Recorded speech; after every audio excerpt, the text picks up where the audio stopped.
Continuem a la 40a edició de la Fira del Llibre de València i ara dediquem uns minuts a parlar de poesia. I parlem de poesia amb Emili Rodríguez Bernabé, que ha vingut a presentar-nos el seu últim poemari, Talismans, publicat per Bromera, un treball que s'ha fet acreedor del Premi de Poesia Yves Jafadia. Emili, benvingut i enhorabona pel premi. Moltes gràcies. Què ha suposat guanyar un premi com el Yves Jafadia? Sempre és una gran satisfacció. El guanyar un premi és sempre una manera de que algú es fixe i valore la teva obra. Parlem d'aquest poemari que ha sigut el guanyador, Talismans. Què temàtiques abordes en aquest poemari? Què temàtiques?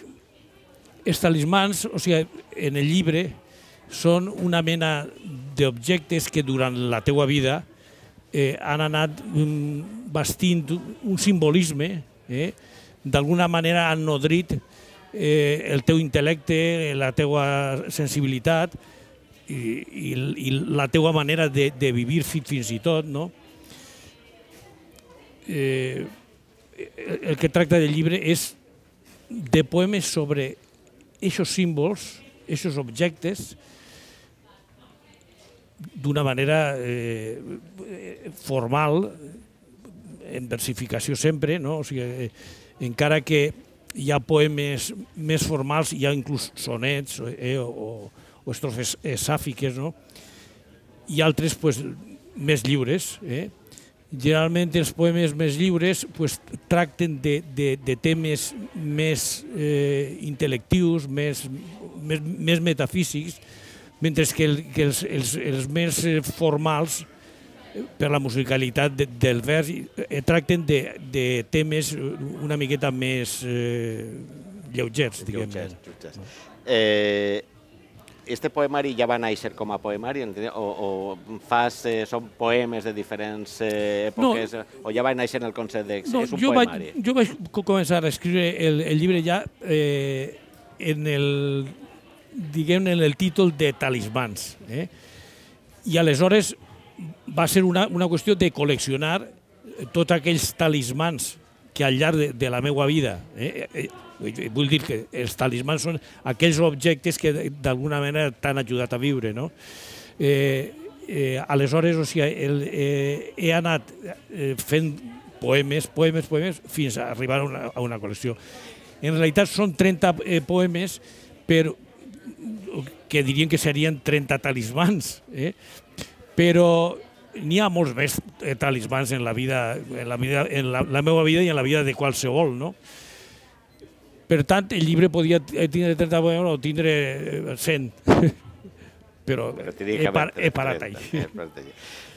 Forma o contingut? Què hi ha més en la poesia d'Emili Rodríguez Bernabé? Jo crec que contingut.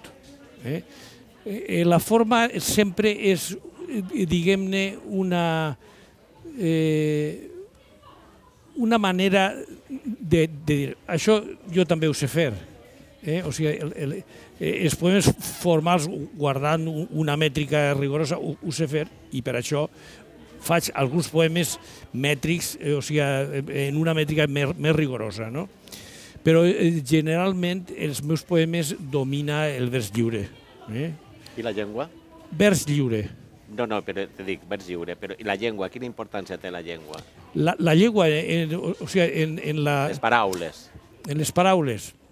Bé, o sigui, jo crec que empre un lèxic, diguem-ne, molt triat, o sigui, molt escollit, i jo crec que rigorós en quant al concepte i en quant a l'expressió. Com definiries la teva poesia? Què diria de la meva... Com definiries la teva poesia? La meva poesia? No sé, és difícil... Ho deixes als crítics. Exactament, és difícil definir la pròpia poesia, no? Ja pot ser en algun vers del mateix llibre alguna definició sobre mi, no sobre la meva poesia, no? Però jo crec que això queda per altres. Te sents escrits alguna corrent? He seguit alguna corrent? No, jo crec que no. he tractat de ser fidel a la meva expressió i a la continuïtat de la meva expressió. Hi ha una continuïtat de temes al llarg de la meva poesia, que és una poesia que ja té més de 40 anys d'existència, no? I he tractat de ser fidel en una trajectòria que segurament no és rectilínea, perquè jo crec que hi ha una gran diferència entre algunes primeres etapes de la meva poesia i les darreres, però sí, he tractat de ser fidel i de seguir un corrent original meu, clar. Parles d'aquesta personalitat teua, però és que m'agradaria Tu vares iniciar una antologia de poetes universitaris valencians ja en l'any 62, sí, i ara estem en el 2013. Com veus la poesia valenciana actual i com has vist tots aquests anys, des d'aquest 62 fins l'actualitat? Bueno, efectivament, aquella poesia del 1962 és l'antologia aquella, és una antologia que té una certa importància perquè és un punt d'arrencada a València, o sigui, de la poesia en valencià, no? I hi havia autors prou coneguts, per exemple, Isabel Clara Simó era a l'antologia, no? O Lluís Alpera, o Alfons Cucó, que després ho va deixar per la política, la literatura, en fi, i altres, no? Des d'aquella època ara, jo crec que ja en aquella època la literatura estava en eclosió. Ara ja hi ha una maduresa, o sigui, hi ha molta gent que ho fa molt bé. La literatura en valencià, per exemple, en la poesia, encara que és poc llegida la poesia, però hi ha poetes a tota la comunitat valenciana d'una gran importància, i d'una gran categoria intel·lectual i formal, d'una gran importància poètica. Estàs treballant en algun nou poemari en l'actualitat? Sempre s'està treballant en algun nou poemari, però encara no sé el nom. No saps el nom, però tenim talismans, i jo crec que no hi ha millor manera que acomiadar l'entrevista sempre demanar-li a un poeta que engisca algun dels seus poemes. Algun talismà. Algun talismà, bé, doncs ho faré. Llegiré, per exemple, el que encapçala el llibre, hi ha uns fragments d'un poema que es diu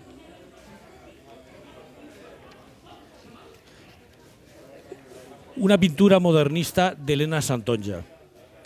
Ascensió Laura Rodríguez i Memòria. Ascensió Laura Rodríguez és una tia meua que va morir fa molts anys, no?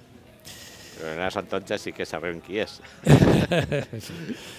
Diu, imatge tènue que al sospir convida, somriure tímid que convoca el gaudi, petita història que hem dut guardava sempre, sense temences. No sé com dir-te la valor immensa, la companyia que resta aturada, en petits tràngols i malures noves, entre rondalles. Passa la vida i oblidem els noms, reblers de somnis i gens fugisseres, per tornar tost al primer inici on t'he trobada. Al món incert on imaginaven eternes cotes de benignes tractes, pense la causa que en silenci plore, trist homenatge. Enllà la vida que ho fou com l'escuma, vius en la ment dels qui t'estimaren, amb la recança dels qui no saberen dir llur afecte. Ara navegues per un mar de dubtes, estrella muda d'un nord de promeses, il·luminats resseguim la petja, port de miratges. I en aquestes paraules, en aquest talismà, gràcies, Emili, se quedem. I només dir moltes gràcies per haver compartit aquests minuts amb nosaltres, que vinguen estres i altres talismans, i demanar a qui ens estiga mirant o escoltant en aquests moments que s'apropi a la poesia. Moltes gràcies. Moltes gràcies a tots.